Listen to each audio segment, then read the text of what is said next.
Philodons, or na-launch na siya last month, and now we are pushing it to properly market the property. Actually, hindi na siya bago kasi we have Washington Place. Yes, sold out na. Sold out na Washington Place.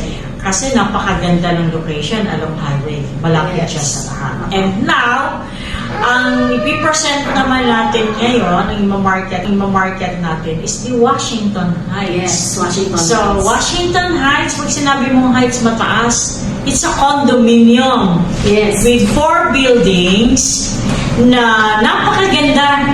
Napakaganda niya, yes. So, kasi hindi siya yung parang condo na Typical lang. oo, typical lang. Pag ako nga nagugulat ako pag nakita ko siya, no, yung i-overview mo siya. May overlooking. O overlook, ano mo siya. Napakaganda kasi para kang nasa Europe.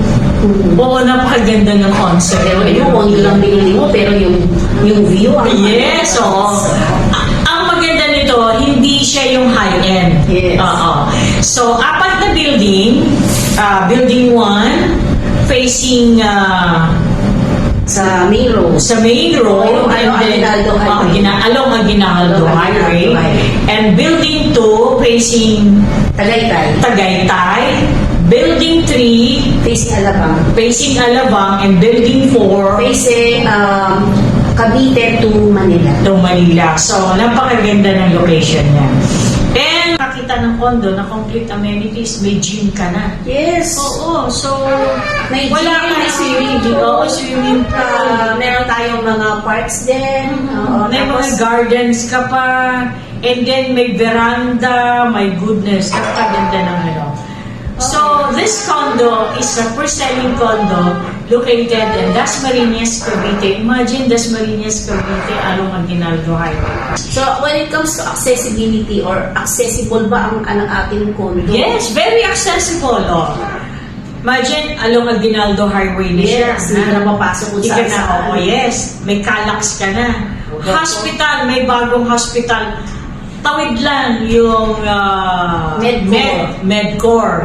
Medcor Hospital. Ginagawa, Oo, ginagawa na. Malls, wala ka ng problema Malapit ang Robinson at saka Oo. SM Panapala. Yes, ang lapit De La Salle, Oo. sa at saka yung mga kung halimbawa gusto mong mag-aral sa Philippine Christian University, Yes. SEU, La Salle, FBU. Lyceum, medyo lang siya, medyo distant ng konti, pero malapit. ride lang din. Hindi lang iisang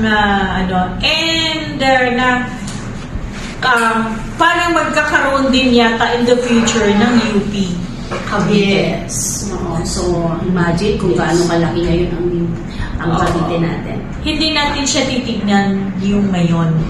Tignan natin yung darating na taon. Yes. So, pwede natin siyang ipamana. Oo, speaking of condo, sabi nila, paano mo may papamana ang condo? After 50 years, ginigiba na yon. We have perpetual ownership. So, ibig sabihin ng perpetual, meron tayo kasing property management. So, under the law, kapag ka na-maintain ang isang condo, 60% nito ay Filipino owner, hindi mo basta-basta pwedeng gibain. So, dapat yung 60% ay pumayag. At saka, dapat, yung condo na yun, talagang kagiba-giba na dilapidated na talaga siya. Saka tayo, hindi tayo nag-release. Yes. Yun kaya perpetual eh. So, kahit nga, halimbawa, dumating yung time, 100 years, pamana mo sa mga anak mo, pamana mo sa mga kaapuhan mo. Pwede. Oo. Bakit? Kasi meron tayo lang ang company yata na nag-i-issue ng CTC, yung Condominium Title Certification. Yes. Oo, tayo lang yun. Oo. And talagang magiging co-owner ka na ng property. Hindi na siya So, safe tayo. Kumbaga, yung investment mo, no worry na. Kasi guaranteed na yun na talagang forever na sa iyo yan. Oo. Hindi katulad ng house and lot, pag minasira ang bubong, maintenance, so, mahal na maintenance ng house and lot. Ang condo kasama na po dyan ang property management natin. So, ang property management, sila po yung assign kung halimbawa yung mga leak sa inyong room or whatever na merong Tatawag ka na. tawag lang kayo, tapos sila na yung gagawa para sa inyo. Ganon siya ka-convenient. Di ba? So, para i-boost pa ang inyong interest, ipipresent namin sa inyo yung perspective Washington Heights, yung kanyang design, yung kanyang ano itsura niya. So, we will show you the perspective picture there in the video. Architectural design ng Yes. ng Washington Heights. Studio namin, Studio, is 7,000 yes. per month, and the 2-bedroom is 13,000 per month.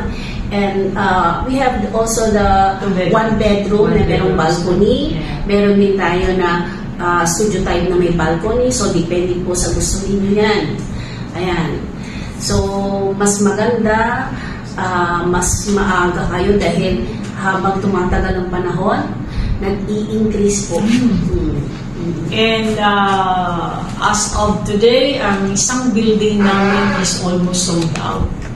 Ganun siya kabilis Yes. na ibenta or mabenta. Talagang just to prove na talagang hindi basta-basta yung project. Although affordable siya, pero hindi siya yung sabihin natin second class or it's a world class.